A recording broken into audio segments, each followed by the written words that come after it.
Try ko na dati magpagas dito, yung sa bote lang. Okay naman. Hindi naman nasira.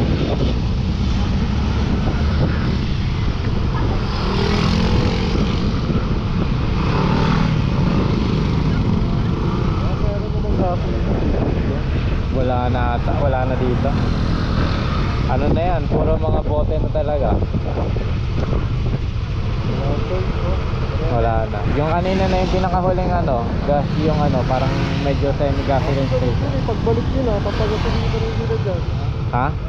Pagbalik nila, Ano? pagbalik natin pala, Oo. papagasolin ka rin dito talaga. Hindi, sa vlog pass nito, paglagpas natin ng Quezon, pagbaba sa bundok, may gasoline station na. Petron ata, ay Shell ata.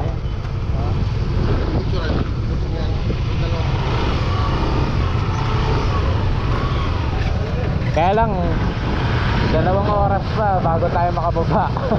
Or 1 oras yun.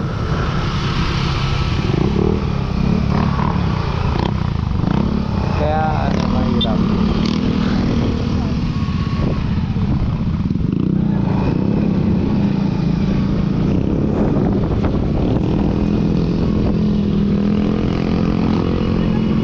Ano pa?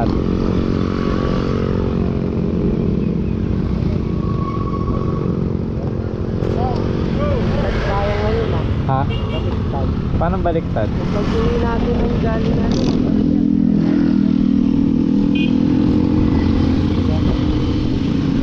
Paano?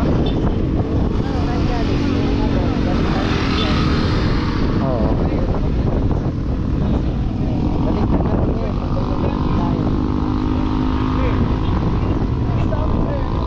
Paano baliktad?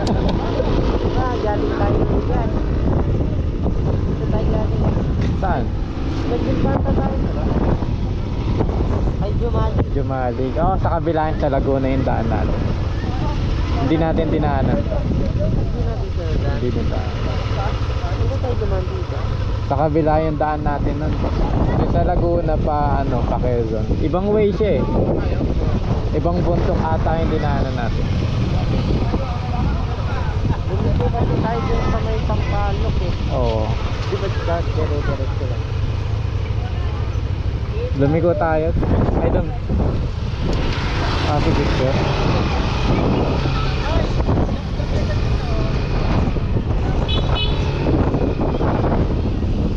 KM90 Little Baguio. Gumanda na yung KM90.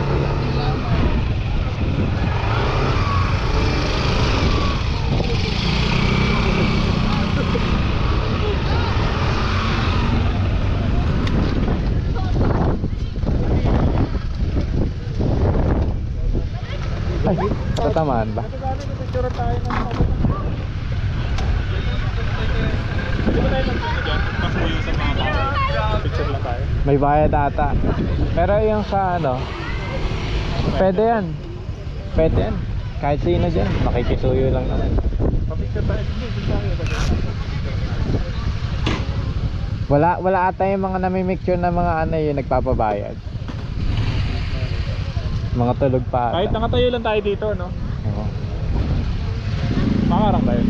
Ha? Hindi. Makarang. Hindi ah. Saglit lang naman, wala namang ano eh, dumadaan eh.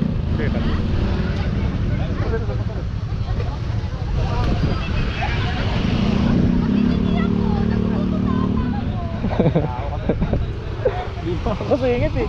Ha? Hindi, kaya yan.